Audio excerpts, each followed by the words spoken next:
Hello, y'all. Today we're going to look at macrophages, Kuppfer cells, and look more into its connection with non-alcoholic fatty liver disease, which is NAFLD. Today we're going to look at a study, dissect it a little, and then expand our thinking upon the importance of Kuppfer cells, its importance on the immune system, and how it changes based on the state of your liver, whether you have non-alcoholic fatty liver disease, in which you're accumulating fibrosis, and you're at that point of no return where the Kupffer cells worsen your liver, or at a point where your Kupffer cells actually protect you from non-alcoholic fatty liver disease. So that's what we're going to be looking at today, and let's get started. The website that I highly suggest is Obsidian. I use this as a way to be able to manage all my notes. And look at this, man. Look at all the dots. Look how cool that is. But I have everything kind of separated on based on what I'm studying. I can adjust the order in which I have it from newest to oldest, oldest to new, in alphabetical order. But today specifically, like I said, we're going to be focusing on Kupffer cells and its effect on the liver. So let me find it here. I just exited out of it to show you where it was at, but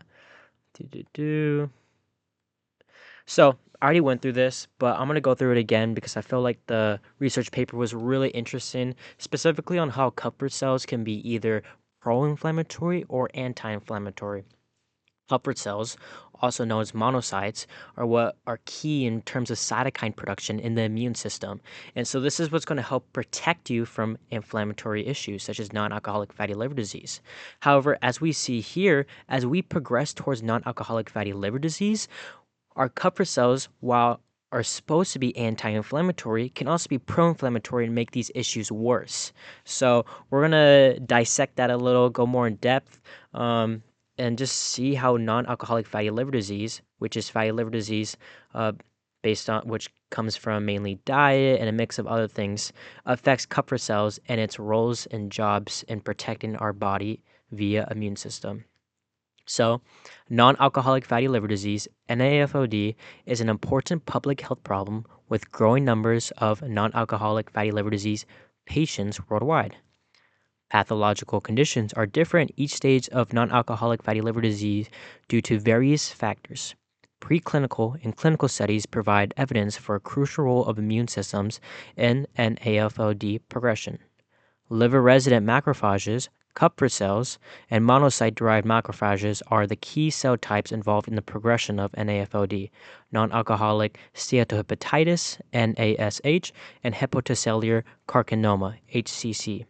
So we can see here non-alcoholic steatohepatitis and hepatocellular carcinoma (HCC), what is part of the process towards non-alcoholic fatty liver disease. So non-alcoholic fatty liver disease seems to be the end product, that is when your liver is inflamed and at a point of no return. However, as we progress, we go through non-alcoholic steatohepatitis and hepatocellular carcinoma.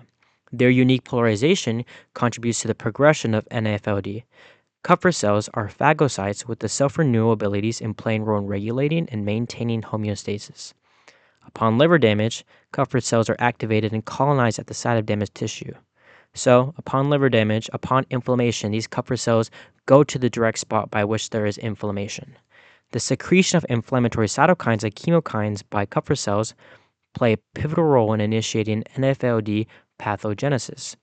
This review briefly describes the role of immune cells in the immune system in NAFLD and focuses on the pathological role in molecular pathways of KCs and recruited macrophages. In addition, the relationship between macrophages and insulin resistance is described. Finally, the last therapeutics that target Kupffer cells and macrophages are summarized for the prevention and treatment of NAFLD. So, based on what we read here in the summary, what we're going to be able to go over is NASH and HCC. This is what's part of the progression of non-alcoholic fatty liver disease. Then we're going to see specifically the roles of Kupffer cells going on to these inflammatory parts of our liver and how they bring on monocytes, cytokines, chemokines, really that help protect or can affect inflammation in either positive or in a negative way. And then we'll also go into how this inflammation via NAFLD, non-alcoholic fatty liver disease, has an effect on insulin resistance. Insulin resistance, think of it as there's type 1. So type 1 diabetes is when you don't produce insulin and is usually based on genetics. When you have type 1 diabetes, you can't produce insulin, and so you're not able to absorb that glucose needed for your blood sugar levels. And then type 2 diabetes specifically is when you're insulin resistant, when you're not able to process this insulin via the cells for glucose to absorb this glucose properly, and so there becomes an issue, and there becomes processes such as adipogenesis, the buildup of fat, because you're not able to process this glucose correctly. So we'll be able to see here how the liver directly has an effect upon insulin resistance, adipogenesis, and its connection with Kupfer cells specifically. A recent systematic review and meta-analysis reported the worldwide prevalence of non-alcoholic fatty liver disease at approximately 25.2 to 29.8%. Predictions indicate that more than 300 million people in China, more than 100 million people in the United States, and 15 to 20 million people in major European countries will suffer from NAFLD by 2030. So as we can see here, that NAFLD, non-alcoholic fatty liver disease, is not something it's a prevalent disease within our society today. And so it's not something that's uncommon. NAFLD is associated with obesity, type 2 diabetes, dyslipidemia. So as we said with type 2 diabetes specifically, type 2 diabetes is when your cells are insulin resistant. It's not able to absorb insulin efficiently, causing adipogenesis, the buildup of fat tissue, which we'll be able to see as a connection with the liver and the production of non-alcoholic fatty liver disease. Type 2 diabetes, dyslipidemia, and metabolic syndrome, and is an important public health disease. So, let's see here. We have obesity, type 2 diabetes, dyslipidemia. What is dyslipidemia? Let's go in here. Dyslipidemia is a condition characterized by abnormal levels of lipids, fats in the blood, which can either be too high or too low. It often involves elevated levels of total cholesterol, low-density lipoprotein, LDL, and triglycerides, along with decreased levels of high-density lipoprotein, HDL. So it seems like dyslipidemia is basically very similar to the results of insulin resistance, which is the accumulation of fat slash adipogenesis. Okay. Dyslipidemia and metabolic syndrome, and is an important public health disease. It is also known as a major problem for liver transplantation and includes various stages such as steatosis, non-alcoholic steatohepatitis, NASH, hepatic fibrosis. Hepatic fibrosis is specifically think of it as scar tissue buildup in the liver. Remember, we have hepatocytes, and hepatocytes are the main cells that build up the liver, and hepatocellular carcinoma, HCC. So let's see, what is HCC. The most common type of liver cancer is higher in people with long-term liver disease, also higher if the liver is scarred by infection with hepatitis B or hepatitis C. So we know that specifically when we go through fibrosis, that this is the buildup of scar tissue within the liver because of inflammation. So it seems like having HCC, as we already talked about, is a direct correlation to having fibrosis, and so hepatocellular carcinoma, HCC, is the most common type of liver cancer, often arising in individuals with chronic liver disease such as cirrhosis, and it can be life-threatening if not detected early. Hepatocellular carcinoma is a primary liver cancer that originates in the hepatocytes. Remember, hepatocytes are what build up the liver. The cells that are mainly is what forms the liver. The main cells of the liver. It is the most prevalent form of liver cancer, accounting for about 85 to 90% of all primary liver cancers.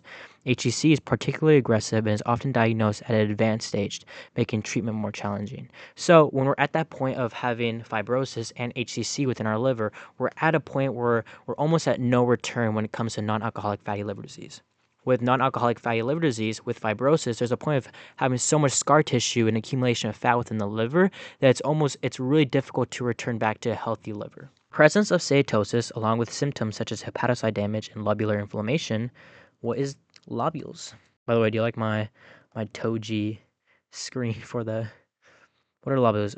Basic functional units of the liver. Liver lobules are the basic functional units of the liver, consisting of hepatocytes arranged in a hexagonal structure around a central vein. Each lobule contains portal triads and is drained to the central vein, playing a crucial role in the liver's function. They measure at about 1 to 2.5 millimeters in diameter and can be observed as small granular bodies on the liver surface. The lobules are essential for various liver functions, including metabolism and detoxification. In histology, the lobules of the liver, or hepatic liver lobules, are small divisions of the liver defined as a microscopic scale. The hepatic lobule is a building block of the liver tissue consisting of, let me see, where is it? Okay. Well, basically, from what I recall from learning about liver lobules specifically, is that these are portal triads within the liver. And so we have within our liver at the bottom, we have what's called the portal vein, and then we have the hepatic artery. And so these actually connect to the liver and connect to these portal triads that leave out of the hepatic vein. And so what's cool is that with these veins and portal, with the portal vein and the hepatic artery specifically, is what we know about arteries and veins is that they handle deoxygenated and oxygenated blood.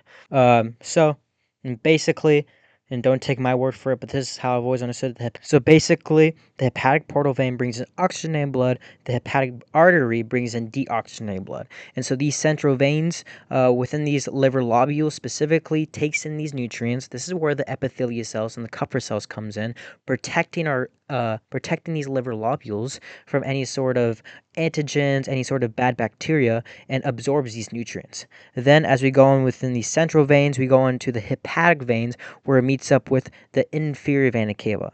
So this is where it comes in with the relationship of the liver to the heart. We have our right atrium, which takes in the mixed nutrients of deoxygenated blood, and so carbon dioxide is released via the pulmonary artery, and then we have the pulmonary vein that comes in with oxygenated oxygen and brings in via the left atrium. And so then this is where this oxygenated blood goes via the abdominal aorta. So a lot more obviously complex, and the understanding of how the liver works in connection with the heart is definitely a lot more complex than how I explained it. And so that's how, when we think of it, we're breathing out carbon dioxide. We need that oxygen to come in, where then it'll come full circle again and go into the left atrium of the heart, and then go to our abdominal aorta, as I've already described. And so it's all a cycle that comes in back and forth, where this oxygenated blood and deoxygenated blood work together in one, and how the importance of Kuppfer cells, specifically in these epithelial cells, are major when it comes to us processing nutrients. And so as we go into this, as we go back into learning more about the importance of Kuppfer cells, the more we'll realize how important this non-alcoholic fatty liver disease has on our Kuppfer cells, because these Kuppfer cells specifically are supposed to help protect our liver via our blood cells. And so if our Kuppfer cells are being affected because of the state of our liver, then that can have a huge effect, not only on just simply thinking about us having non-alcoholic fatty liver disease and fibrosis, but maybe even has a connection directly to the to our heart specifically, and also how we're able to breathe in and out oxygen. So so as we go here, the progression of non-alcoholic fatty liver disease pathogenesis. During non-alcoholic fatty liver disease, hepatic abnormalities develop from steatosis to NASH, evolving forward fibrosis. NASH is a progressive state that can advance to cirrhosis and HCC. NASH, non-alcoholic steatohepatitis, HCC, hepatocellular carcinoma. So let's look at this image and see that as fat is less than 5% within the hepatocytes, and so this is reversible. As we go into steatosis, fat is still less than 5% of hepatocytes, no inflammation, no fibrosis. The liver still looks completely normal in comparison to the normal liver in steatosis with the normal liver, and so everything's reversible. We can make changes. And so then we go to NASH, steatosis, inflammation, fibrosis, hepatocellular ballooning. So this is when we start seeing scar tissue, when we start seeing a different look within our liver in comparison to how a normal liver would look. And then once we get to cirrhosis, the end stage of fibrosis, this is when the accumulation of scarring tissue has come upon the liver, scarred liver, liver transplant of death. This is when it's irreversible. This is when our liver has taken its full effect and we can't revert back to a normal liver. And then we have HCC, the presence of tumor, liver transplant of death. This is when we know that also with HCC has a direct correlation to liver to liver cancer and whatnot. And so obviously you don't want to get to that point where you're developing fatty liver disease and at a point of no return via HEC, or when it starts actually at cirrhosis. The liver is an important organ of metabolic regulation and has multiple immune cells. In particular, the innate immune system, in addition to its role in detecting foreign substances, promotes metabolic disorders during NAFLD progression. The liver contains a network of innate immune cells such as neutrophils, monocyte, Kupffer cells, dendritic cells, natural killers, innate lymphoid cells, invariant NKT cells, and musculo-associated invariant T cells.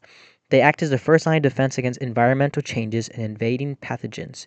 These immune cells play a major role in promoting inflammation by releasing chemokines, cytokines, how the hell do you say it? Eicosanoids, reactive oxygen species, and nitric oxide. So basically, these immune cells, via Kupffer cells, there's a whole bunch more than just specifically Kupffer cells. This is what we're kind of focusing on right now, but monocytes play a major role in promoting inflammation via chemokines, cytokines. These chemokines, cytokines go within our immune system and are supposed to be our protectors. We have these reactive oxygen species. Reactive oxygen species are molecules that are highly reactive to the immune system via inflammation. And obviously, as we start getting via inflammation, this first line of defense of Kupffer cells start coming to the liver and protecting us via chemokines and cytokines. In addition, there are molecules involved in effector function of innate cells and NAFLD, such as pattern recognition receptors. PRRs, example, toll-like glycation end products and receptor of age. Receptor binding signals induce intracellular nuclear signaling and expression of effector molecules and interact extensively in the pathopsychological response of NAFLD. It plays an essential role in promoting the innate immune response. So as we already went through again, these Kupffer cells are really the innate immune response, the immune system's response towards inflammation. And they are what bring in cytokines and chemokines. These cytokines or chemokines are what come to the liver, come to the immune system specifically to protect us via inflammation. While innate immune cells are responsible for initiation of liver damage, adaptive immune cells play a key role in chronic inflammation as a result of ongoing liver damage. Liver inflammation is characterized by increased lymphocyte recruitment to the liver. In addition, innate immunity responds quickly to external substances such as antigens, whereas adaptive immunity recognizes antigens processed and presented by antigen-presenting cells and acquiring antigen-specific memory responses. Lymphocytes involved in adaptive immune system include conventional T cells, CD4, CD8, and I don't know what the hell this is, T cells, non-conventional regulatory cells, T cells, NKT and mate cells, and B cells. Recently, studies on the relationship between NAFLD pathology and the adaptive immune system have been investigated. It has been reported that T cells are recruited to the liver during NAFLD and upregulate the expression of interleukin, IL-17.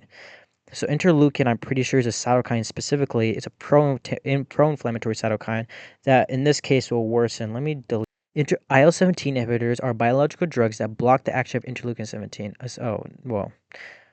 A cytokine involved in inflammatory and autoimmune diseases, significantly improving conditions like psoriasis and psoriatic arthritis. IL-17 inhibitors are a class of biological medications that specifically target interleukin, IL-17A, IL-17A, a pro-inflammatory cytokine. So as we see here, that specifically has been reported that T cells are recruited to the liver during NAFLD and upregulate the expression of interleukin. And so these T cells specifically are supposed to be are supposed to be anti-inflammatory. They're supposed to work with Kupffer cells and these uh, variation of cells to protect us via inflammation. However, specifically with non-alcoholic fatty liver disease, we see that these T cells actually upregulate the expression of, specifically in this case, the cytokine interleukin IL-17, and so this actually increases inflammation with a non-alcoholic fatty liver disease. And so there are, of course, there are pharmaceutical drugs that block in with this expression of cytokines. But it's just interesting to see that as we look more into this, that what we used to think would be anti-inflammatory can be pro-inflammatory, and how treating your liver would be vital when it comes to your immune system response. Moreover, the increased infiltration of CD4 plus T cells further promotes the induction of NAFLD, inflammation, and the progression of intrahepatic fibrosis. So, the hepatocytes become, at this point, the liver becoming damaged. However, this regulation of lipid metabolism during NAFLD may cause selective loss of CD4 plus T cells and promote development of HCC. CD8 plus cytotoxic T cells are known to play a key role in the conversion of hepatic steatosis to NASH. I forgot what the we'll go into in the progression of NAFLD. So it seems like CD8 plus cytotoxic T cells help these pro-inflammatory cytokines, or will help convert these issues within the liver become worse to the point where we're at that rate of no return within our liver and its connection with non-alcoholic fatty liver disease. NKT cells have been reported for immediate secretion of large NAFLD in a manner similar to CD8 plus T cells. In addition, the increased B cell invasion is related to IFNY, IgG levels, and NASH progression and the pathological association of NAFLD. However, further research is still required to understand the precise role in NAFLD pathogenesis. Both innate and adaptive immune cells are crucial for the maintenance of liver homeostasis. Liver damage can disrupt homeostasis of immune cells, resulting in marked changes in their composition and localization. In NAFLD, Kuppfer cells and monocyte-derived macrophages are key players in innate immunity. After steatosis development, KCs secrete chemotactic substances such as chemokine CC, motif ligands CCL 1, 2, and 5, which facilitate the infiltration of monocytes. Recruited monocytes then secrete large amounts of pro-inflammatory cytokines and promote hepatic steatosis to fibrosis progression. So, like I said, again, and I'm going to keep repeating this, is that as we can see here, this recruitment of monocytes is increasing the progression of hepatic steatosis, of fibrosis progression towards that scar tissue within our liver. And so as we see these monocytes that can be protective, can also be effective in its negative effects towards the liver. This aggravated inflammation leads to increased lymphocyte recruitment to the liver. These signals interact extensively with each other to form an integrated immune network and physiology of NAFLD. In this review article, we focus on describing the role of molecular pathways of KCs and macrophages in NAFLD and potential therapeutics targeting liver macrophages to treat NAFLD. Two macrophage subsets identified in the healthy and diseased liver. Macrophages reside in various tissues and circulating blood and play a pivotal role as the first barrier to pathogenic invasion. Then, in the liver, macrophages are divided into two major subsets. First are the monocyte-derived liver macrophages, MOMFs, derived from bone marrow, hematopoietic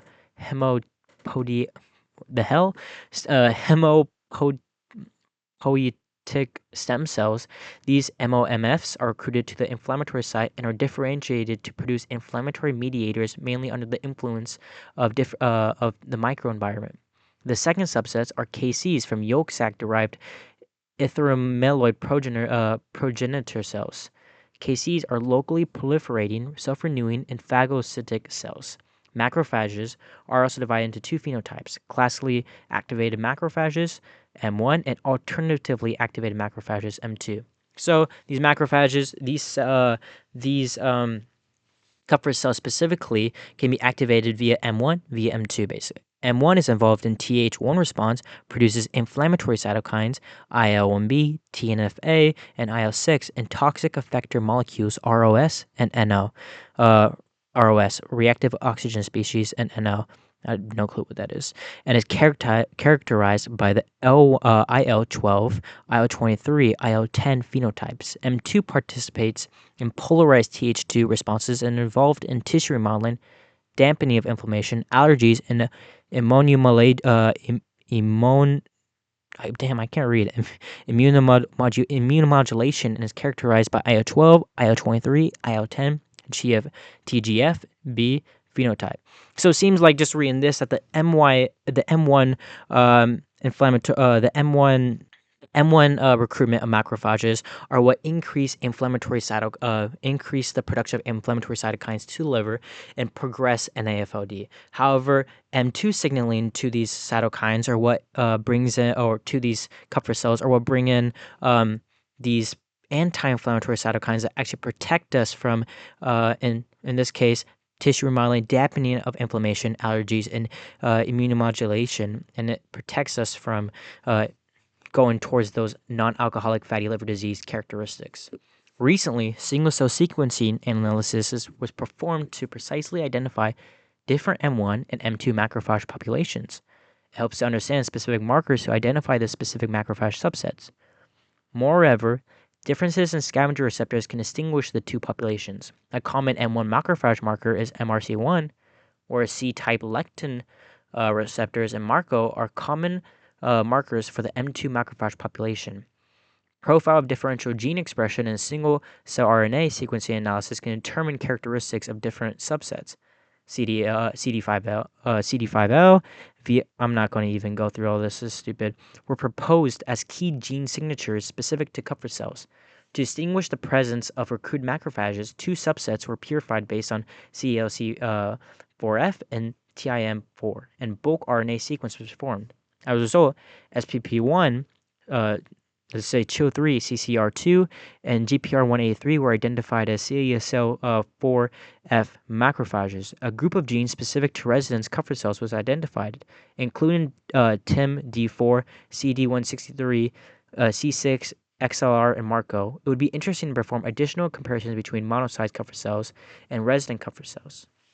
Kupffer cells in response to lipid overloading during NASH has been analyzed by niche-specific pre-programming studies of epigenetic landscapes in spatial proteogenomic studies. Moreover, MOMFS can acquire distinct phenotypes across different disease models.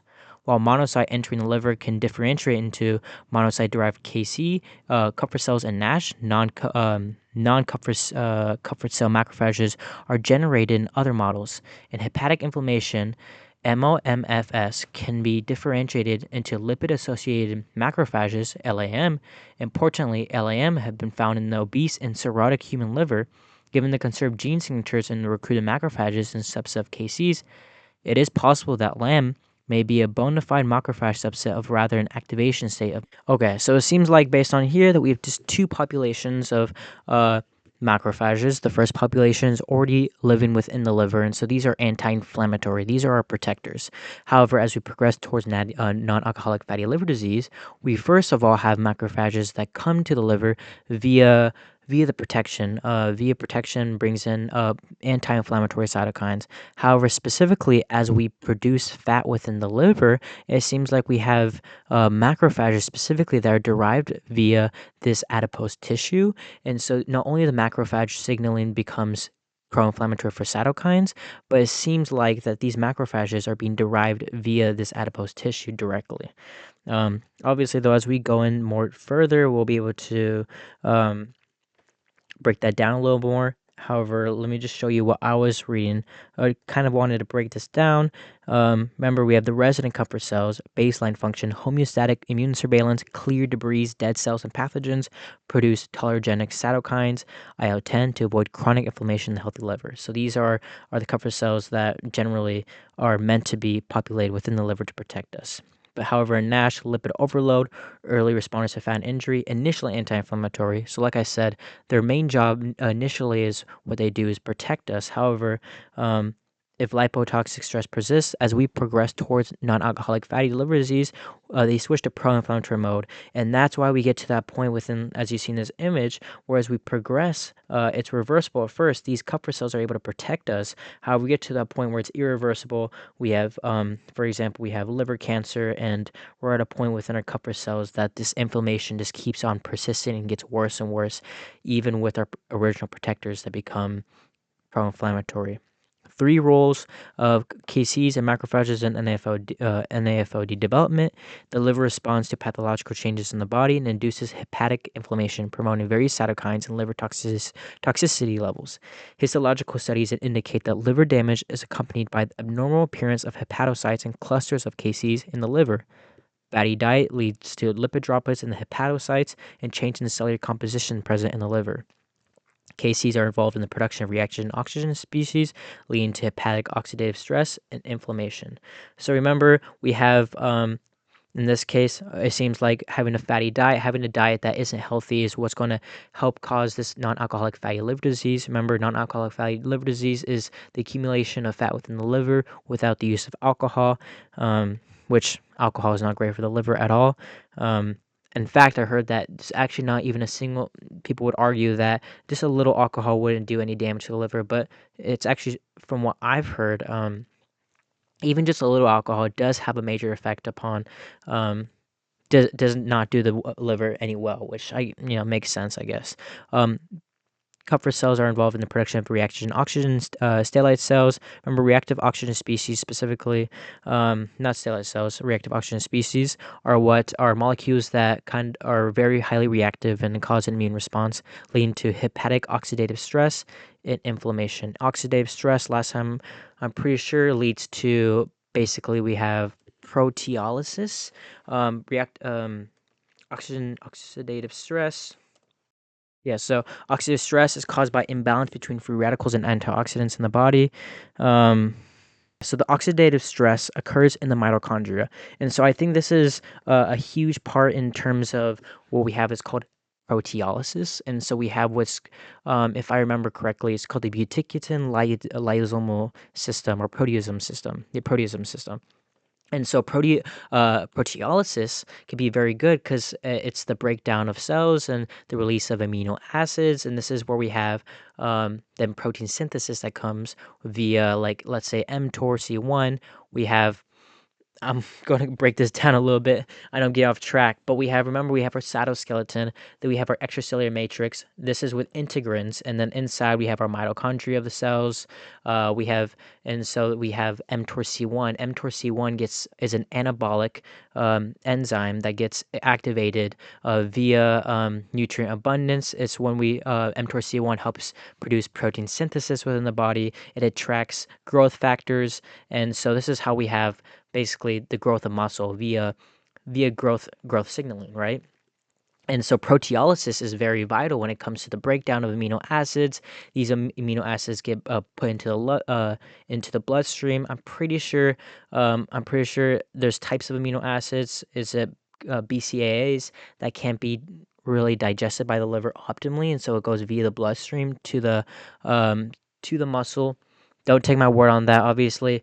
Like I said, this is me spewing about, and this is where I'm here to just do more research and understand myself. But proteolysis and its breakdown of cells and its counterpart, protein synthesis, are very vital and important. And so this reactive oxygen species has a huge part towards the breakdown of cells. In this case, I would assume that these breakdown of cells are lacking its counterpart via the match of protein synthesis. Remember, we want the breakdown of muscle cells, but we also want the construction of muscle cells, right? And so this will help grow muscle. However, if we have this atrophy, where we have the breakdown of muscle cells, but we don't have enough protein synthesis to occur, then this is where we're going to end up losing muscle. That's why when it comes to specifically muscle growth, we want to break down muscles via proteolysis, but we also want to grow muscle via protein synthesis. However, if we're breaking down the muscle too much via exercising too much, this can be pro-inflammatory, too much reactive oxygen species, too much of production of antigens, whatnot, which will break down these muscle cells too much and to this point, you're at a point of no return where you're breaking down, but you aren't producing as much. And so you're not going to gain muscle, and instead you're going to lose muscle because you're breaking down muscle cells too much. Basically, obviously, it goes a lot more complex than that. But I've always taken it as that atrophy is that you're just breaking down too much in comparison to building. And so, just like a population, if you have more deaths than lives, then you're going to end up having a population that decreases over time. So in this case, these reactive oxygen species are accumulating within the mitochondria of cells and aren't a positive effect when it comes to the production of NAFLD. So Kupfer cells are involved in the production of reactive oxygen species, ROS, leading to hepatic oxidative stress and inflammation. Kupfer cells are also activate hepatic stellate cells, HSC, involved in liver fibrosis. Activated Kupfer cells release various inflammatory cytokines, including ROS and growth factors. So, like I said, um, in this case, it seems like the Kupfer cells, in reactive oxygen species to the mitochondria, but growth factors as well. Now I'm interested in seeing if there's actually specific growth factors that produce, because we know growth factors are. So we'll break that down a little bit. Kupfer cells exert these effects through direct cell-to-cell contact with hepatocytes. Recently, Kupfer cells have been shown to play a role in regulating introduction to CXR-CR2, a chemokine receptor in hepatocytes. So let's break this down a little. So activated Kupfer cells release various inflammatory cytokines, including reactive oxygen species and growth factors. So specifically, I want to ask, what are these growth factors and what is its role in fatty liver disease? Okay, so it seems like here these growth factors promote the activation of hepatic stellate cells, HSCS, which are central to fibrosis development. So growth factors can not only increase protein synthesis, but can also increase activation of inflammation via the production of fibrosis. But let's go a little further. How do these growth factors further cause inflammation via the liver? Growth factors released by activated Kupfer cells contribute to liver inflammation in several interconnected ways, especially within the context of non-alcoholic fatty liver disease. How growth factors fuel liver inflammation. Activation of hepatic stellate cells, HCS. Growth factors like TGFB stimulate HCS, which transform into myofibroblasts. These cells produce extracellular matrix proteins leading to fibrosis. A hallmark chronic inflammation, amplification of cytokine networks. Growth factors can upregulate the expression of pro-inflammatory cytokines. This creates a feedback loop that sustains and intensifies the inflammatory response. Recruitment of immune cells. Growth factors promote chemokine expression. While the production of growth factors may increase protein synthesis, it also seems like this production of growth factors may also increase SCS, hepatic stellate cells, which further inflammation, fibrosis within the liver. Cases exert these effects through direct cell-to-cell contact with hepatocytes. Recently, Kupfer cells have been shown to play a role in regulating the induction of CXCR2, a chemokine receptor in hepatocytes.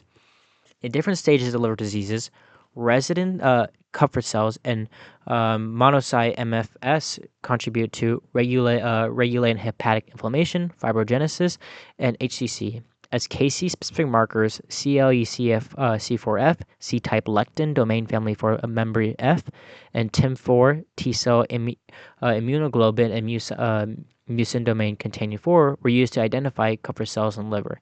In addition to liver residents, Kuppfer cells infiltrated macrophages are distinguished by the expression of cell surface markers. High levels of F480 and low levels of CDLB were identified in the liver residents, Kuppfer cells, and high CDLB and low levels of F480 were identified in infiltrated macrophages. In addition, CD68, a scavenger receptor for macrophage lipoprotein, was used as a representative macrophage marker.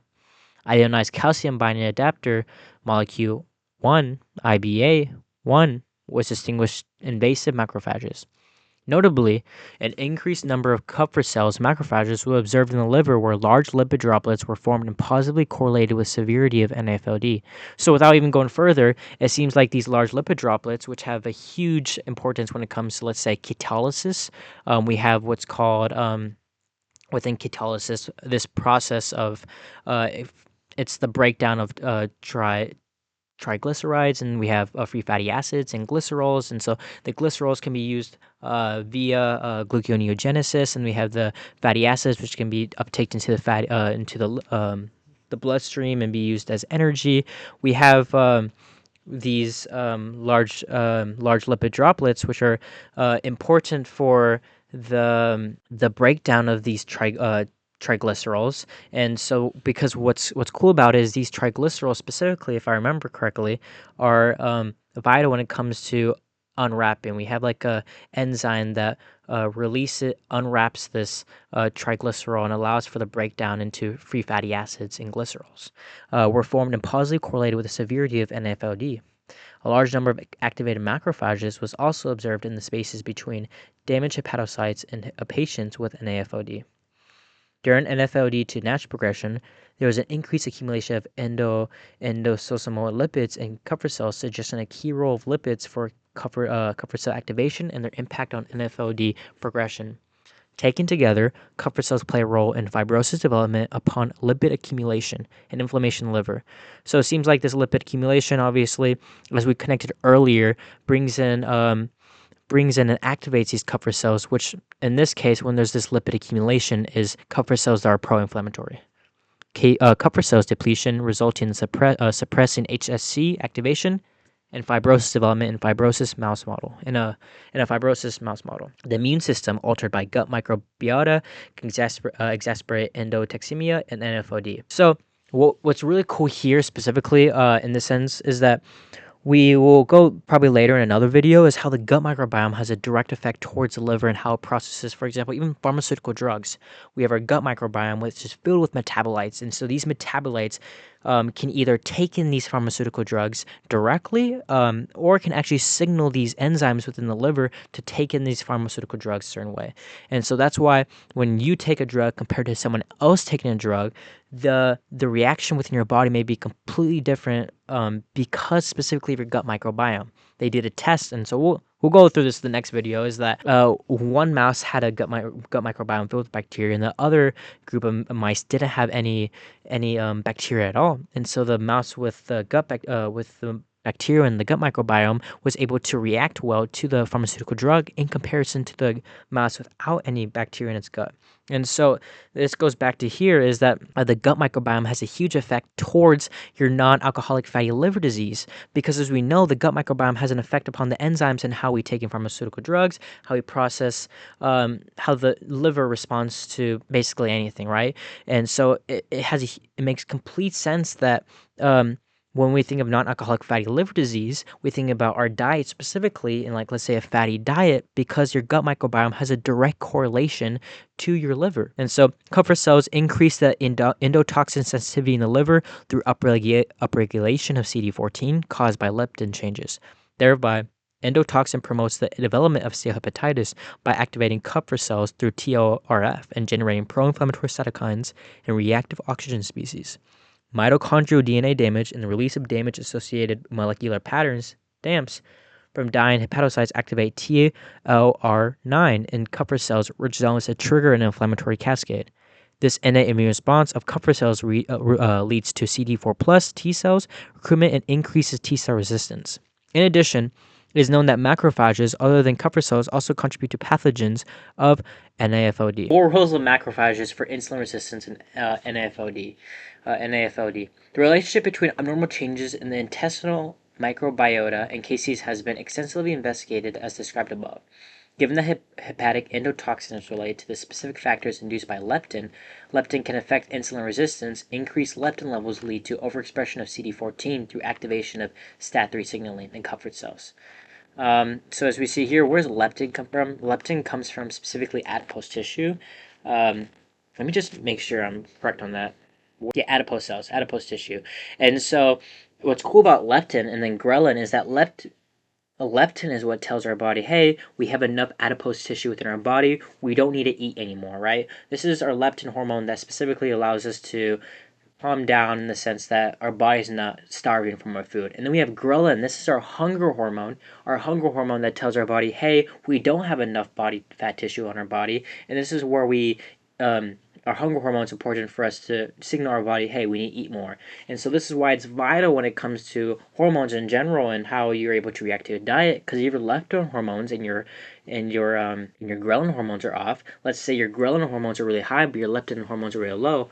Let's say you have enough adipose tissue in your body, but your leptin signaling is poor. Then your body isn't going to be able to tell you that, hey, you have enough body fat tissue in your body, so you're going to be hungry all the time because your ghrelin hormones are high. However, if they're more balanced, let's say the leptin hormone is signaling your body properly that you have enough adipose tissue on your body, then you're able to go throughout your diet a lot more efficiently. And I think that's where it comes to the importance of having fat in your diet, specifically because this fat helps with the digestion of fat, helps with the production of leptin and your regulation of hormones within your body. Let me fact check myself. Maintain, because we know that fat specifically helps upregulate and control your hormones specifically, and I'm pretty sure while leptin does get derived via adipose tissue. Eating fat in your diet is going to help make sure that specifically these leptin levels stay in check. Okay, so a balanced diet rich in fiber and healthy fats, along with regular exercise and sufficient sleep, can help regulate leptin levels to support overall metabolic health. So specifically, that's why it's really important to have a diversified diet. From what I hear, it's about 10 to 35% of your diet should be fats. Between that, 40 to 60% should be of carbohydrates, and then 10 to 30% should be protein. Obviously, based on your goals, like I like to say, for most clients, have about at least a minimum of 0.8 grams of protein per pound of body weight. If you're on a cut, you can even go down to 0.5 grams of protein per pound of body weight.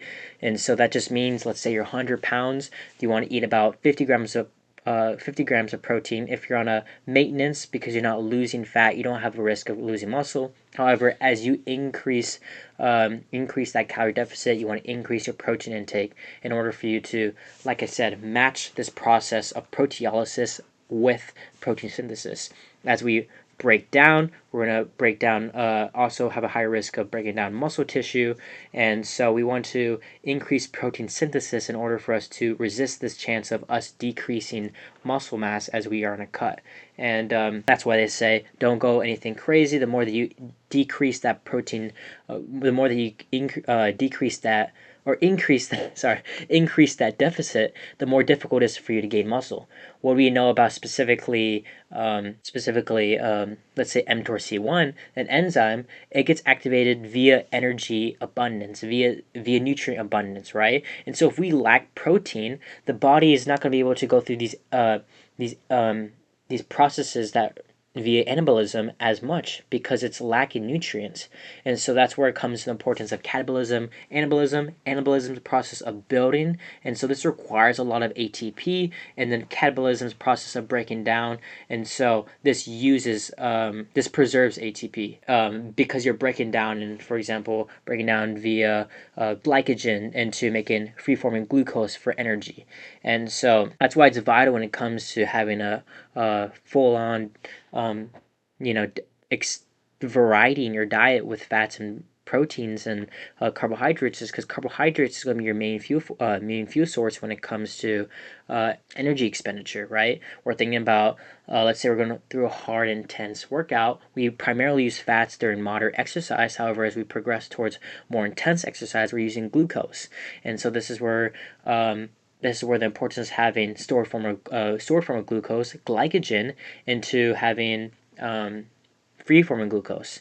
And so this was also comes in with, for example, the AMPK pathway. I think the AMPK pathway specifically gets ignited via stress. We have the CAMP pathway, the CAMP pathway, which gets ignited via abundance, and so this helps ignite a whole bunch of catabolic processes and anabolic processes, as well as the AMPK pathway that shuts down anabolic processes such as mTORC1 in order for us to preserve ATP. So, specifically during stress, AMPK is know that the AMPK pathway gets ignited.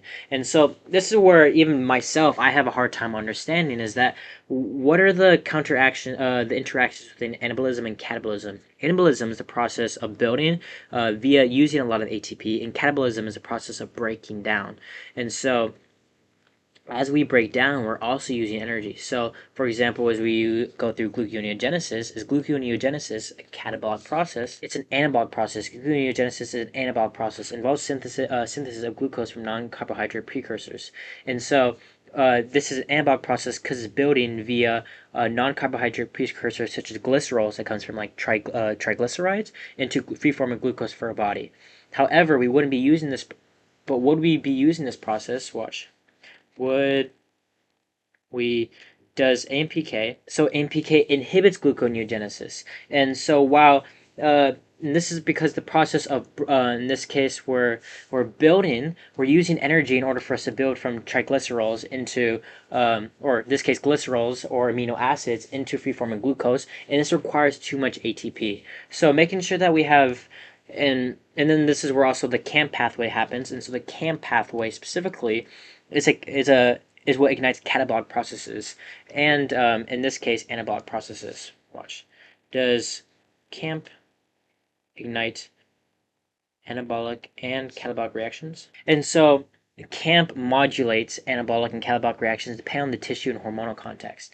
And so I know this is really just out of basically what we were talking about in terms of, well, I guess it does connect directly to our main question at hand, which is it important to have fat throughout your diet? Is because not only is our leptin and ghrelin hormones regulated via having a balanced diet, such as having fats in our diet, but also it's important to have carbohydrates and protein within your diet because these protein, the amino acids. We have our carbohydrates, which is important for free form of glucose and a direct source of glucose for the body for fuel, and also having fats in our body that can be broken down into processes such as gluconeogenesis.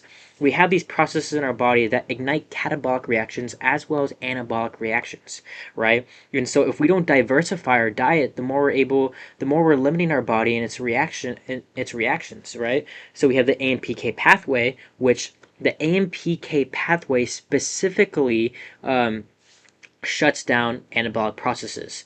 This is why specifically the AMPK pathway inhibits mTORC1. mTORC1 is an anabolic pathway that goes through protein synthesis, right? We talked about this earlier. It brings in growth factors, and so we have protein synthesis that occurs. However, what do we know about anabolism? Anabolism is the process of building. When you're building, you're using a lot of ATP, you're using a lot of energy. So we can't, for example, when we're working out and we're using when you have stress in our body, this stress and this use of ATP is going to drain us. So if we just keep on using a lot of energy, we're going to go to a point of no return and we're just going to die. We're not going to be able to maintain these processes within our body to maintain homeostasis.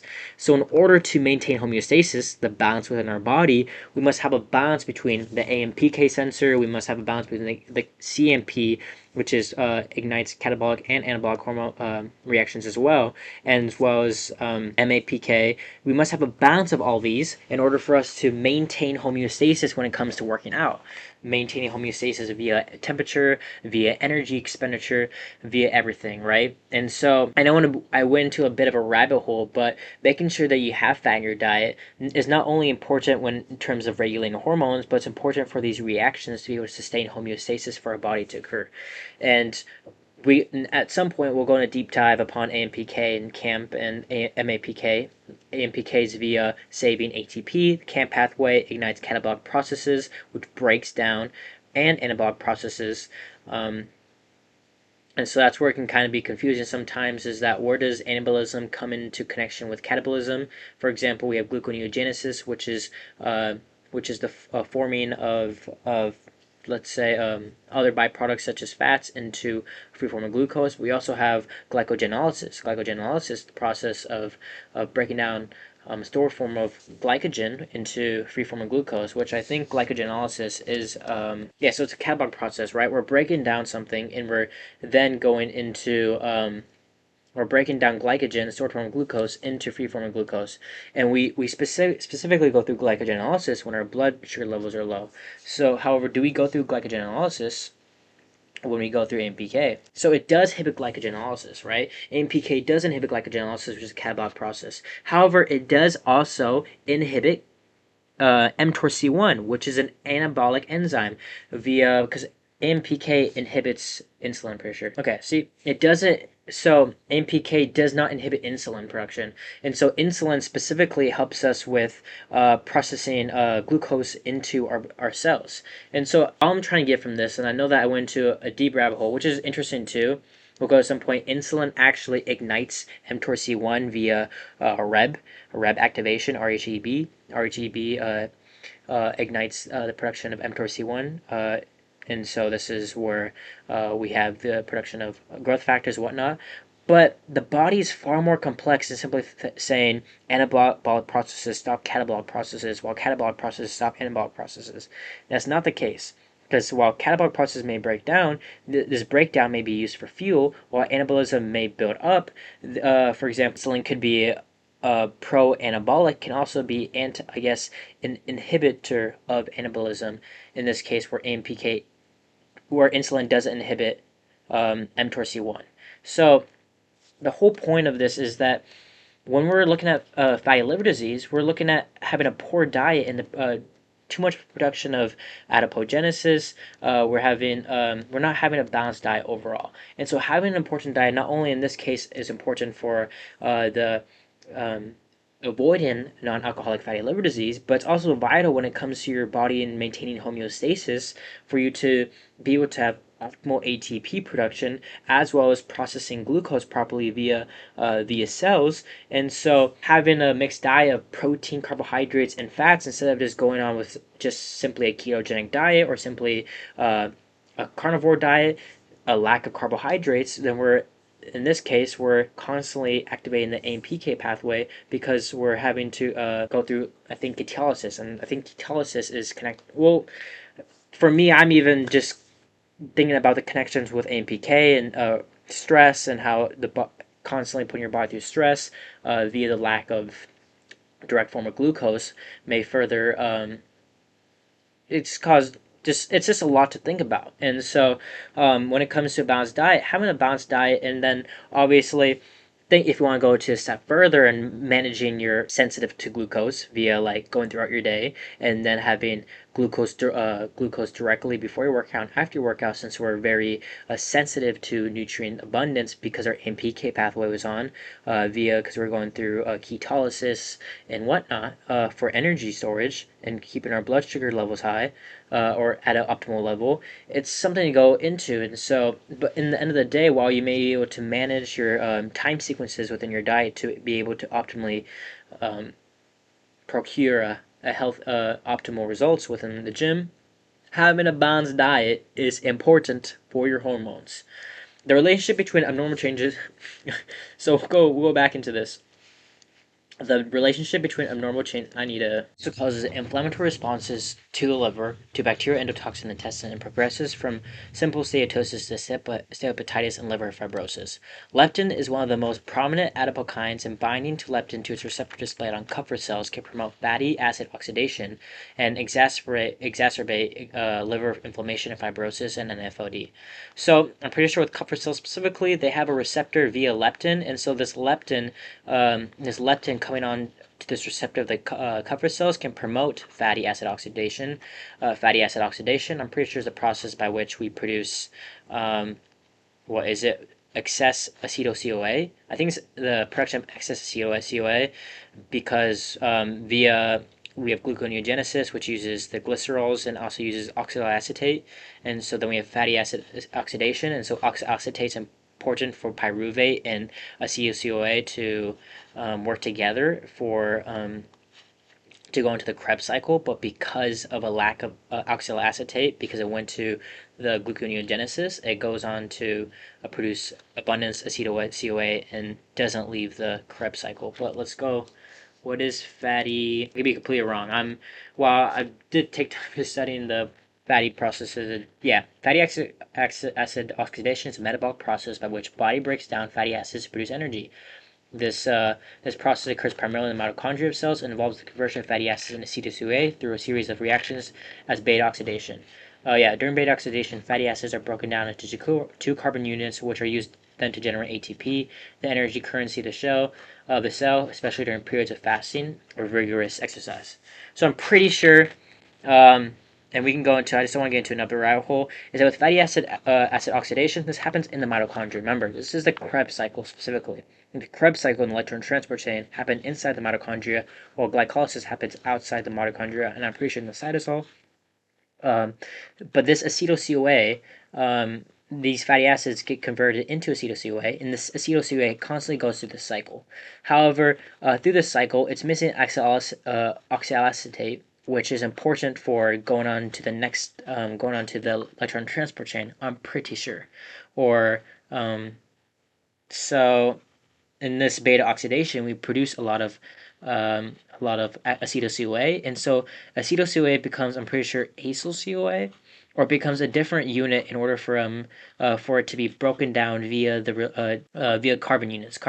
Two carbon units are constantly released into acetyl-CoA's, and its chain is taken out, which is then used to use ATP. I'm not fully sure. Fatty acid oxidation And like I said, a lot of this stuff is just me spewing, me learning, and me going on and using ChatGPT to further my understanding of our body's processes to sustain homeostasis. So if there's something that I get wrong, which is going to be a lot, correct me in the comments, or give me an article, or say anything.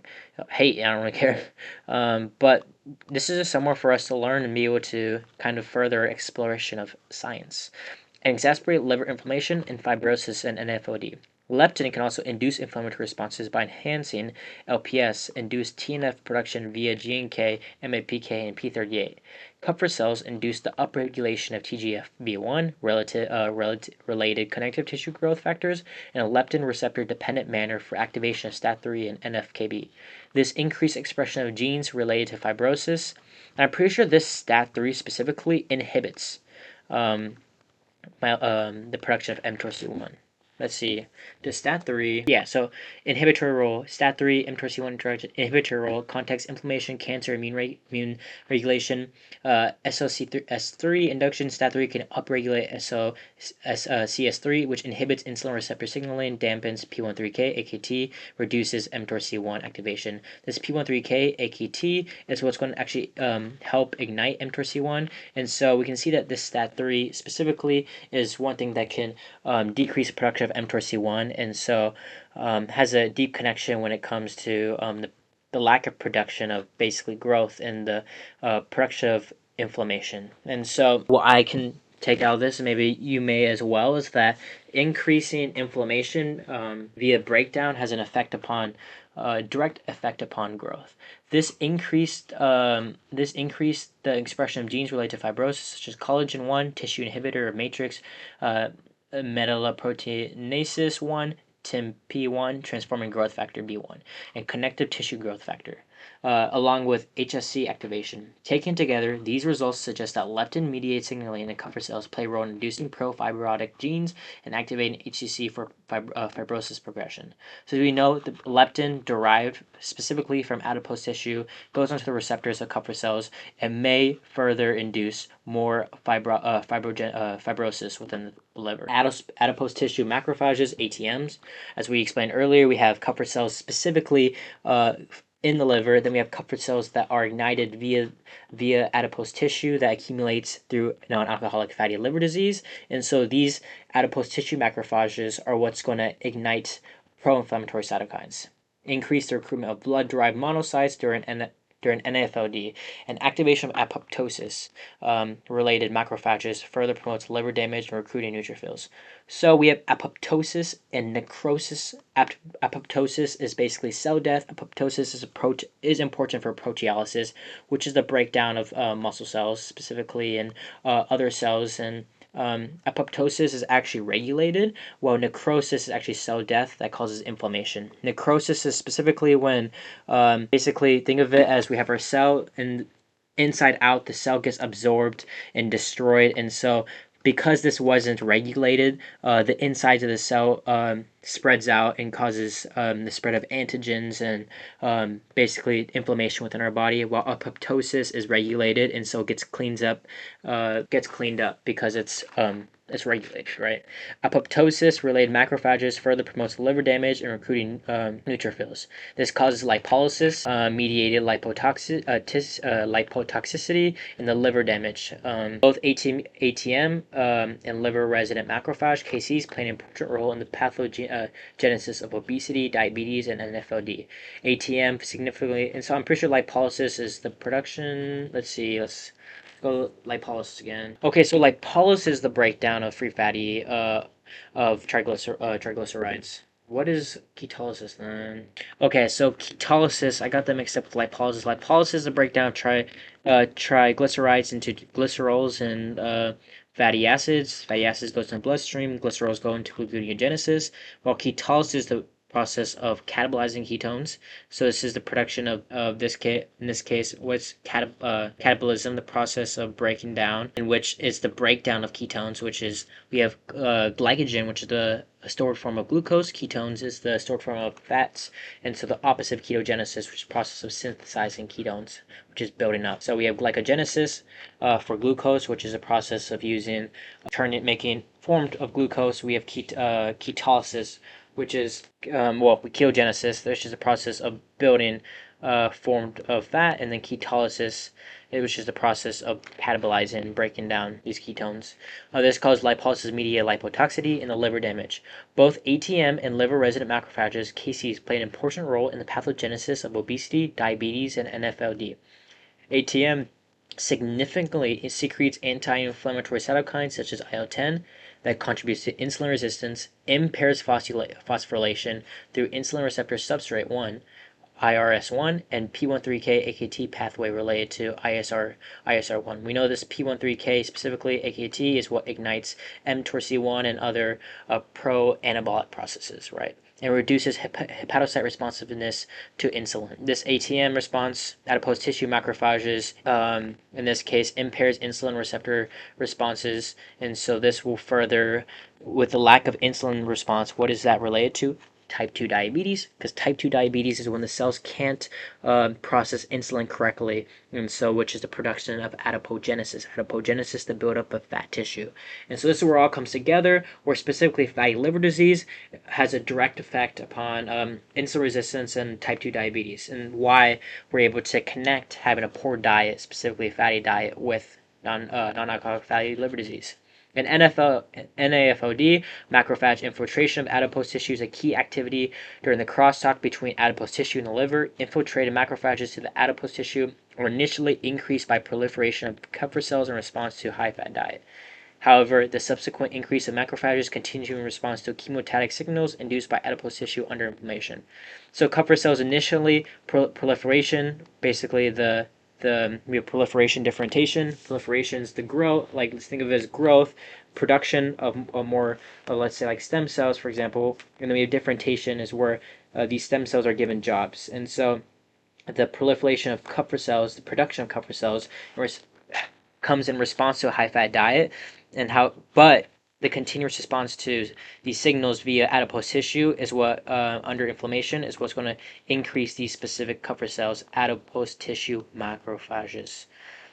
Specific ATM subsets of contributing to undergo phenotypic changes have been identified with immunostaining studies. CD206 plus CD11C appear to be distributed among adipocytes rather than vascular lymphocyte clusters as markers, with molecular mechanisms involved in the impact of macrophages on insulin resistance. A high-fat diet increased the expression of epidermal growth factor receptor and its ligand amphiregulin, in ATM. The inhibition of EGFR reduced the development of obesity and insulin resistance. So this EGFR increased expression via high-fat diet. However, so we want to know how important what this specific epidermal growth factor receptor has on our liver. We know that as we inhibit it, it reduces the obesity and insulin resistance. So we know that as this increases specifically, that means via high-fat diet, this high-fat diet increases this growth factor, and so as this growth factor increases, so does obesity and insulin resistance. Easy cause and effect understanding. This suggests that ATM EGFR activation plays an important role in adipose tissue and insulin dysfunction. Additionally, exosomal MIR29A transported by ATM has been reported to regulate obesity related to insulin resistance, with PPARY as a downstream target. ATM's cyclooxygenase 2 limits adipose tissue dysfunction in obese mice. As a result, the risk of monocyte infiltration, ATM proliferation, pro-inflammatory cytokines, and fibrosis was further magnified through prostaglandin E2, PG2, EP4 signaling. These ATM studies provide an association between metabolic disease and severity of NAFLD and strategies for potential therapeutic intervention. Okay, so now let's break down this figure too. Role of Kuppfer cells and macrophages in NAFLD. ATM, adipose tissue macrophage. LSEC, liver sinusoidal endothelial cells, extracellular matrix, DC, dendritic cell, NK natural killer cell. So we go here, bone marrow monocytes. Okay, so monocytes originate from hematopoietic stem cells, HCS, in bone marrow, which are precursors of all blood cells. So it seems like specifically bone marrow has an importance when it comes to monocyte production of blood cells. Why does bone marrow have an importance to blood cells? Bone marrow is crucial for the production of blood cells, which are essential for various bodily functions. It produces nearly all components of blood, including red blood cells that carry oxygen. Oh, that's interesting. White blood cells that fight infections, and the platelets that control bleeding. The absence of bone marrow can be fatal, as it is an essential part of the body. So we know that specifically monocytes, white blood cells that protect us from any sort of antigens and whatnot, and just blood cells in general are vital when are derived from bone marrow. But I want to see what is this process that helps produce these blood cells. Blood cells and bone marrow. Blood cells are the most common type of cell in the body and are produced in the bone marrow through a process called hematopoiesis, whatever. The, the bone marrow is the soft sponge-like tissue inside some bones um, where blood stem cells divide and mature to make new blood cells. These blood cells are essential for carrying oxygen, fighting infections, and blah blah blah. So we know that the bone marrow is a soft sponge-like tissue inside some bones where blood cells. Basically, it seems like that these blood cells and monocytes and white blood cells are derived via bone marrow, and so this bone marrow helps with proliferation and differentiation. Proliferation, growth, differentiation, like I like to think of it as given responsibilities. So these monocytes come from the bone marrow, and so as we see here, these monocytes specifically like Kuppfer cells, macrophages. Remember, monocytes have an impact towards the immune system. That's why Kuppfer cells, macrophages are a type of monocyte. I'm pretty sure they go to these adipocytes, which accumulates within NAFLD. Remember, adipocytes, adipogenesis, the increase of fat tissue around the liver. And so this specifically, the accumulation of fat tissue around the liver attracts specific Kupffer cells that are derived from this inflammatory response. And so while they're pro-inflammatory at the beginning, they become while they're anti-inflammatory at the beginning, they become pro-inflammatory over time. So the hepatocyte, hepatic stellate cell, extracellular matrix deposition, fibrosis. So what do we know about the extracellular matrix? The extracellular matrix is, in this case, filled up with what we have: collagen, we have a mix of different proteins, fibronectin, and all this stuff. So it seems like here, as we increase damage via a non-alcoholic fatty liver disease, the extracellular matrix of these cells get broken down, go through fibrosis. What do we know about? And so, as I was talking a second ago, we have our cytoskeleton, then we have our epithelial cells, and so these epithelial cells are over our extracellular matrix, and so they're good for important for protecting and whatnot. And so then we have our extracellular matrix, which protects our cells.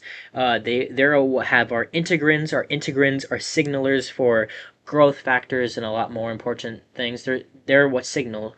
And so this breakdown of the extracellular matrix is vital for what we have is like proteolysis, vital for muscle growth response, whatnot. However, in this case, this extracellular matrix deposition leads to fibrosis, which makes sense because it's getting broken down and then causes a responsive scar tissue going onto the liver. We go here, macrophages, Kupffer cells, T cells, T cell resistance, tissue repair, immune cells, and so basically all these macrophages specifically that get ignited via adipose tissue become at some point, because of extracellular matrix deposition, become, I would guess, fibrotic, lead to fibrosis and increase inflammation, increase damage to the non-alcoholic fatty liver, or to the liver, which is the result of non-alcoholic fatty liver disease.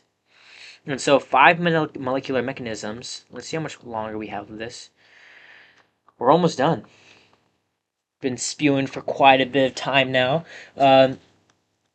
Several molecular signaling pathways in Kupffer cells and macrophages have been reported to contribute to non-alcoholic fatty liver disease progression. These pathways include cell surface receptor to bind lipid moiety and modulate cellular response, and intracellular signaling proteins to induce specific transcription factors for cell proliferation and inflammation. The understanding of molecular mechanisms is imperative to develop therapeutic targets designed to promoting and inhibiting these pathways. Moreover, macrophage polarization differences can lead to the repression or activation of various cytokines. Thus, the understanding of molecular pathways that promote the polarization of macrophages into pro-inflammatory state or anti-inflammatory state are of great interest in NAFLD. So basically, it's important to know the molecular pathways behind these pro-inflammatory, inflammatory responses, anti-inflammatory responses of Kupffer cells. If we can find ways to inhibit these molecular processes, we have a good way from having these Kupffer cells from turning pro-inflammatory to anti-inflammatory and protecting us further from progressing non-alcoholic fatty liver disease. As a cell surface receptor, the macrophage scavenger receptor MSR1 has been shown to correlate with non-alcoholic fatty liver disease such that mice deficient in MSR1 were protected from liver damage. MSR1 provides lipid intake of macrophages. MSR1 regulates GNK, which in turn activates pro-inflammatory macrophages when liposaccharide was not. MSR1 deficient macrophages showed reduced TNFA, which is a pro-inflammatory cytokine, and IL-6, pro-inflammatory as well. With these cytokines being crucial in inflammation, it makes sense to see, as to how their dysregulation would affect NAFLD progression. So we're seeing right here that if we're able to reduce the receptor of MSR1, specifically we're able to reduce these productions of TNFA and IL-6, TNFA, TNF-alpha, and IL-6, cytokines being crucial in increasing inflammation of the liver. So decreasing this receptor would further decrease our effect of fatty liver disease. Recent studies revealed that M2 macrophages lead to autophagy of HSC. Autophagy is basically a process of cleaning out of a cell and I think leads to autophagy is a natural process where the body breaks down and recycles damaged or dysfunctional cells for repair and survival.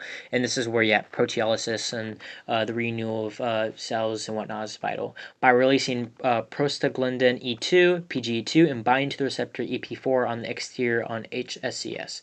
HSC activation is important in the development of liver fibrosis and cirrhosis.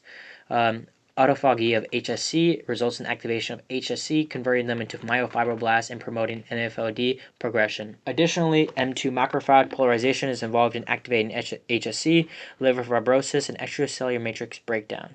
It occurs through AKT, mTOR independent, mTOR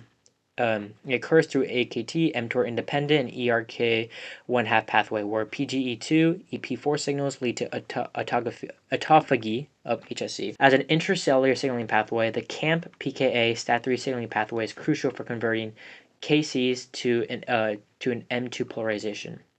As we know with CAMP specifically, CAMP is vital for catabolic processes. One process is glucogenolysis, and another process is, I think glycogenesis is a catabolic process. Yeah, glycogenesis is an anabolic process. Reason being is that we're, in this case, building. It's crucial for converting KCs to MT polarization. So what I was going to say is the CAMP specifically gets activated via nutrient abundance, and so this is where we ignite, for example, glycogenesis. Glycogenesis, the process of storing formed glucose, and also would make sense as to why. And so we know the STAT3 specifically. We also know STAT3 can be pro mTOR C1 in some scenarios, but can also be, I think in this case, the signaling pathway would further increase mTOR C1. Yeah, see, so protein kinase A can phosphorylate and cause mTOR C1 to ignite. But I know that STAT3 specifically can actually indirectly, can inhibit, or in this case, actually cause mTOR C1. However, we'll go into that another time. I just thought it was interesting because increasing this signaling pathway into increasing Kupffer cells and M2 polarization could also have a direct effect towards just even thinking about just growth in general / mTOR C1. STAT3 plays an important anti and pro-inflammatory role in the progression of NAFLD and acts as a protector from lipotoxicity. NAFLD mice with treatment of the drug liraglutide showed reduced liver inflammation as well as reduced inflammatory features. Of Kupffer cells. Retinol binding protein 4, RBP4, was abundantly found in patients diagnosed with NAFLD. RBP4 turned on the NF-κB signaling of Kupffer cells and elevated the amount of reactive oxygen species present. The activation of NF-κB pathways led to an abundant amount of pro-inflammatory mediators as well as rallying of leukocytes. Polyimmunoprecipitation assays and additional validation techniques revealed that NOx2 was activated by RBP4 and NOx2 significant in NAFLD due to its high expression of levels of in the liver. NOx2 is involved in generating high quantities of ROS when highly activated. NOx2 affects immune functions and can lead to progression of NAFLD. TNF-A enhanced the abundance of RBP4. Kupffer cells polarization contributes to the progression of NAFLD into hepatocellular carcinoma (HCC). RBP4 cause Kupffer cells to exist in NM1 polarization through activation of NOx2 and NF-kB pathways. Generation of triglycerides in hepatocytes was affected upon this polarization, where TNF-A led to the initiation of JAK2 STAT3 signaling pathway. Studied from NAFLD, mice revealed the role of long non-coding RNA, CSNHG2O, in the progression of NAFLD. Silencing of as you can tell, my mouth is freaking dying at this moment from reading so much. Silencing of long non-coding RNA prevented NAFLD by hindering the polarization of Kupffer cells. Macrophages were analyzed, and upon silencing this RNA, the M1 polarization was restricted. Similarly, and that's good, we don't want this production of M1 Kupffer cells, we want the M2. Similarly, the overexpression of this RNA resulted in M2 polarization. SAT6, essential in turning on M2 macrophages, which are anti-inflammatory macrophages. Remember, M1 is pro-inflammatory, M2 is anti-inflammatory, was shown to be activated by the overexpression of SNHG2O to 0. Results revealed the progression of NAFLD due to HCC relied on this STAT6 activation. TM4SF5 is a member of the tetraspanin family. TM4SF5 communication between hepatocytes and macrophages leads to the production of the chemokines CCL20 and CXCL10. TM4SF5 macrophages led to M1 activation and assist with glucose uptake and glycolysis. Thus, it is likely that TM4SF5 expression in macrophages affects the inflammatory environment amidst the progression of NAFLD. So let's look at this next figure, figure 3. Through here, the CAMP pKa SAT3 Kupffer cells and M2 polarization doesn't cause NAFLD, and so we know this because specifically M2 cells, M2 macrophages are great for anti-inflammatory response. However, macrophage scavenger receptor (JNK) increases TNF-A and IL-6, which further increases NAFLD. So we can tell here just by looking at this that these are pro-NAFLD, non-alcoholic fatty liver disease, while increasing the CAMP PK STAT3 pathway actually reduces NAFLD. M2 macrophages, PGE2 and EP4 through the ERK1/2 pathway HSC autophagy increase HSC activation, and we see that all these pathways specifically ignite pro-inflammatory cytokines and further increase fibrosis. So now we're on the last part, finally. Basically, 6 therapeutics targeting Kupffer cells, macrophages, and NAFLD. Macrophage polarization plays a key role in NAFLD progression due to the secretion of pro-inflammatory cytokines. Therefore, targeting major pathways involved in the immune response that leads to these polarization differences are promising therapeutic treatments. Potential NAFLD therapeutics currently being developed are described below. Rhubarb-free atherokines were found to function in inhibiting NLRP3 inflammasome signaling and ultimately ameliorate NAFLD in mice. RFAs were found to inhibit the inflammasomes by preventing both its transcription and its assembly. By treating Kupffer cells and RFAs, the authors were able to see reduced expression of IL-1B and liver histologies of mice suffering from NAFLD treated with RFAs had less fibrosis than the controls. By targeting the inflammasome in Kupffer cells, researchers are able to ameliorate the effects of NAFLD. So rhubarb-free RFAs were found to function inhibiting this inflammasome and further induce the inflammation caused by NAFLD. Macrophage polarization is one of the key aspects involved in the progression of NAFLD. With increased pro-inflammatory cytokines being linked to increased lipogenesis, understanding what drives macrophages to polarize into more pro-inflammatory state is a viable method to target the progression of NAFLD. The enzyme 17B-HSD7 is expressed in high amounts in M1 macrophages, pro-inflammatory type macrophage. Deletion of 17B HSD7 in knockout mice who were fed a high-fat diet to induce NAFLD led to less accumulation of lipids and showed improvements in NAFLD. So deletion of this enzyme 17B HSD7 has reduced the process of lipogenesis, and so even though they were fed a high-fat diet which induces NAFLD, it still led to less accumulation of lipids. A deletion of 17B HSD7 led to less M1 macrophage polarization by inhibiting NLRP3 inflammasome. Treating with phenetranide to inhibit 17B HSD7 led to the same findings as performing the knockout 17B HSD7, resulting in less pro-inflammatory cytokines present due to decrease in M1 macrophages population. XBP1, a transcription factor observed in macrophages, helps enhance inflammatory cytokine production. XBP1 has also been shown to activate NLRP3 in steatohepatitis. The expression of XBP1 was measured in human liver samples and its deficiency was found to improve NAFLD progression. Macrophage activation was found to be regulated by XBP1, where XBP1 directly inhibited BNIP3, preventing it from activating the STING pathway and ultimately NLRP3 activation. The deficiency in XBP1 led to more mitophagy activation macrophages, preventing macrophages from becoming activated due to the presence of pro-inflammatory cytokines like IL-1B and TNF-A. Mice treated with toyomycin, an XBP1 inhibitor, showed improved liver fibrosis. The authors of the study suggested that inhibiting XBP1 is an effective way to inhibit the STING pathway, which has been shown to cause NAFLD. Losartan is an antagonist for the angiotensin II receptor and was previously found to stop NASH disease severity. So from what I know of angiotensin II, and so we have this angiotensin, renin angiotensin, renin aldosterone angiotensin system. This system is really important for the production of aldosterone. Aldosterone is really important for via the kidneys, via fluid production in the kidneys, your outtake and your intake of sodium, your outtake of potassium, and so we have what's called this RAS system. This RAS system specifically via renin. Renin, from what I remember, goes into the liver, takes in angiotensinogen 1.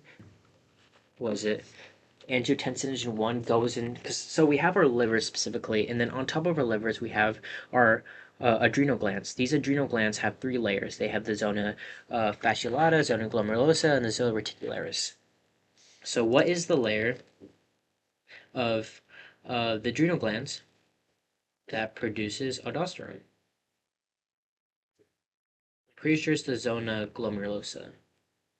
Yeah, zona glomerulosa, the layer of the adrenal gland that produces aldosterone in the zona glomerulosa, which is part of the adrenal cortex. So we have this renin specifically that goes into the liver and takes angiotensinogen, and this angiotensinogen, I'm pretty sure, goes into the adrenal glands. So the angiotensinogen within the liver is cleaved, okay, by the renin. So because renin is produced via the kidneys, I'm pretty sure. Angiotensin. Let me just make sure. Let me fact check myself. Yes, so renin is produced from the kidneys. It goes onto the liver, and so, um, and I actually it probably has a picture here, but so it turns it into angiotensin 1. And so this angiotensin 1 is important when it comes to further producing the renin aldosterone angiotensin system. Is then converted into angiotensin 2 by angiotensin converting enzyme ACE. So this ACE enzyme further converts angiotensin 1 into angiotensin 2, which is, and so this ACE enzyme is primarily found in the lungs. And so this angiotensin 2 further increased aldosterone release. And so you'll see that specifically that as we can actually inhibit this enzyme, and so this actually inhibits how much aldosterone we produce. And so aldosterone is really important for obviously the amount of volume within our kidneys. Our kidneys is connected to our urinary system, where we pee out in this case potassium, but it's also so renin specifically gets ignited via potassium, sodium intake. As your potassium increases and your sodium decreases, I think if your potassium levels are higher than your sodium levels, you actually start producing aldosterone. Um, like I said, don't take into my word for that. But yeah, aldosterone releases from the adrenal cortex, contributing to the regulation of blood pressure and fluid balance. So just something interesting to think about is angiotensin is really important. Angiotensin 2 specifically is really important for aldosterone production. Renin also it's a really important hormone that also ignites for the production of cortisol. And we produce cortisol via I think the first layer of the adrenal glands. But let's go back into this. Or before I actually go into that, let me just show you an image of what I was talking about because I said I would. Okay, so we have angiotensinogen, or renin takes angiotensinogen and turns it into angiotensin 1. Further there, through the ACE enzyme specifically, becomes angiotensin 2 and is really important for the aldosterone production. And so as we see here, aldosterone can be ignited not just by renin specifically, well, it ignites renin either way, but our potassium and sodium levels have a huge impact towards our aldosterone production. Okay, well, we'll go on to the next thing either way. Basically, losartan is an antagonist for angiotensin 2 receptor and was previously found to stop NASH disease severity. Wong et al. Demonstrated that treating NAFLD mice with losartan not only lowered lipogenesis and enhanced mitochondrial biogenesis. Mitochondrial biogenesis is important because the mitochondria is the powerhouse for the cell. Remember that? That's where the production of that's where Krebs cycle and the electron transport chain occur. And lipogenesis is the um, lipogenesis. Yeah, lipogenesis. So we like gluconeogenesis that turns non-carb sources into energy. It's non-fat sources, primarily excess carbohydrates, into fatty acids. It's not only decreased and lowered lipogenesis, but increased mitochondrial biogenesis, but also resulted in a decreased amount of M1 type macrophages present. The mechanism by which losartan decreases M1 polarization was inhibiting HIF1A, a transcription factor that has been found to be upregulated in patients with NAFLD. By inhibiting HIF1A with losartan, less lipid accumulation occurs, which is great in terms of adipogenesis within the liver, resulting in less triggers for macrophage polarization into the M1 type, which is known to be pro-inflammatory. So taking losartan further decreases lipogenesis, the process of excess glucose turning into fatty acids, but also decreases adipose tissue accumulation within the liver. And so remember that we have M1 type macrophages that accumulate to the liver to via the fat that's accumulating from the liver. And so this specifically, these type M1 type macrophages decrease, as well as fat accumulation within the liver.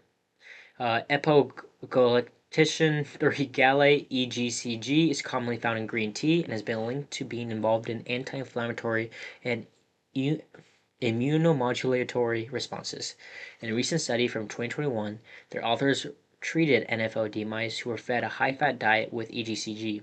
Treated mice were found to have lower fat accumulation in the liver and even prevented liver damage in mice with NAFLD. EGCG treated mice were also analyzed via flow cytometry for differences in M1 M2 macrophage polarization, and results showed that mice with EGCG had decreased M1 macrophages and increased M2 macrophages. Authors suggested that the abundance of these M2 macrophages may be involved in secreting various cytokines to ameliorate NAFLD mice. CCR2, CCR5 dual antagonist has recently been reported in several studies as a substance that can improve NASH and NAFLD. In patients with NAFLD, CCR2 levels of serum and hepatic mRNA were elevated, which increased the recruitment of CCR-positive bone marrow-derived monocytes into the liver. Remember that monocytes and other blood cells are derived via bone marrow. This affected the development of hepatic inflammation, fibrosis, and steatosis. Thus, genetic deletion of CCR2 not only improved NAFLD, but also improved insulin resistance. In addition, the production of CCL5 in liver macrophages is related to lipid accumulation, and it binds to CCR5 and HSC to progress liver fibrosis. Based on this finding, Severoke, CVC, a CCR2, a CCR5 dual antagonist was expected to improve NASH and NAFLD and was tested in clinical trials.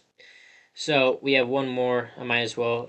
Galectin-3 is a B galactoside binding protein and secreted by macrophages. Gal-3 is activated in response to tissue damage and is associated with several diseases, disease pathogenesis, including chronic inflammation and fibrogenesis. Balapectin, an inhibitor of Gal3, has been shown to improve and prevent fibrosis progression in animal studies of toxin-induced liver fibrosis.